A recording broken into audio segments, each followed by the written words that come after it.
Hey y'all, so as I'm sure you've noticed and perhaps you've maybe even started to experience, but a number of organizations are now starting to return to physical offices. And with that, what I'm seeing happen is that a lot of people are jumping at the chance to plan for cultural celebrations as a means to contribute to their DEI efforts. So let's talk about it. Just so we're on the same page, when I say cultural celebrations, I'm talking about all of those days and months that we have on our calendars to honor and celebrate various cultures and identities around the world, typically marginalized groups of people. For example, Black History Month, Women's History Month, Asian American and Pacific Islander Heritage Month, Disability Awareness Month, Pride Month. The list goes on. Now, for a very long time, organizations have leveraged cultural celebrations to essentially embrace or acknowledge diversity in the workplace. In 1964, the Civil Rights Act was rolled out in the US, and there was one section in particular, Title VII, which was a true landmark for both civil rights and labor laws in the United States, as it made discrimination based on a protected class illegal. So with that, many organizations took a small step towards embracing diversity in the workplace, often by hosting cultural celebrations in the office. Now, I don't have any historical context for other regions of the world, but cultural and religious celebrations are and have been pretty prevalent in workplaces around the globe for quite some time now. Now, I'll start by saying I love cultural celebrations. I love parties in general, hey.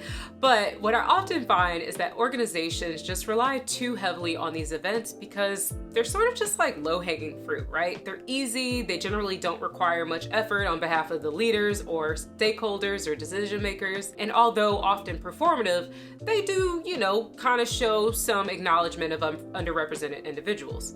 So to be frank, they can often just be, seen as another check the box DEI effort. But cultural celebrations at work can be great if two things are considered. First, the celebrations they must be respectfully and thoughtfully planned out. And two, they can't be the only thing that your organization is doing to foster a diverse, equitable, and inclusive workplace. So when I say respectfully and thoughtfully planned out, what I mean is that your organization is not using these celebrations as a means to appropriate anyone's culture, nor are you all using it as, an excuse to socialize and have fun. So instead, your goal should be to use the time to both embrace a community's culture and educate other people about it.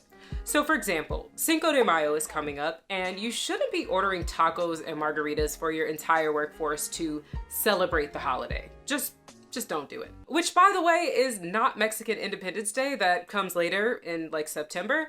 I digress, but instead, you should be taking the time to actually, like I said, educate your employees on the actual history of Cinco de Mayo. Use it as a chance to both amplify and hear from your employees, from your clients, from all of your partners, any of those people within your community that are of Mexican heritage. Hear from them, ask them for their experience, and embrace it. And if you're not familiar or well-versed in the culture, hire someone, right? Invite a speaker in, someone who can properly drop knowledge and share their experiences with your people. And of course, please make sure you're not tokenizing any of your folks in the process. You can also use cultural celebrations as a reminder to both assess and really reflect on how your organization does or does not actually support a particular demographic or group, and then you can start to set some goals around how you can better support that community moving forward. Now, on to my second point. There's no one thing that an organization can or should be doing to build a diverse, equitable, and inclusive environment.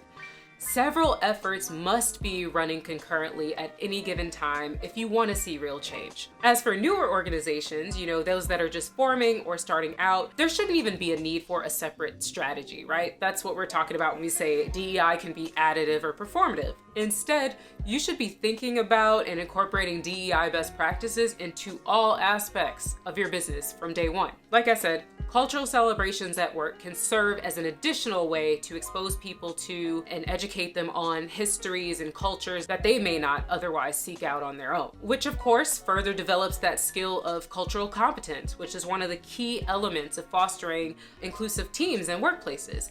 And I love research nerd. Research tells us when we have more inclusive teams, that actually leads to better business outcomes. But remember, cultural celebrations alone are not enough to solve for the inequities, that exist in your workplace. You must do more to both identify and start to dismantle those systemic barriers that are preventing marginalized, underrepresented folks from being invited in and actually succeeding in your space. And keep in mind that those same barriers are simultaneously allowing everyone else to thrive. So you have a problem if that's the case in your workplace. That's that. Please share your thoughts in the comments below, and please subscribe for future updates. I hope to see you all back here again soon.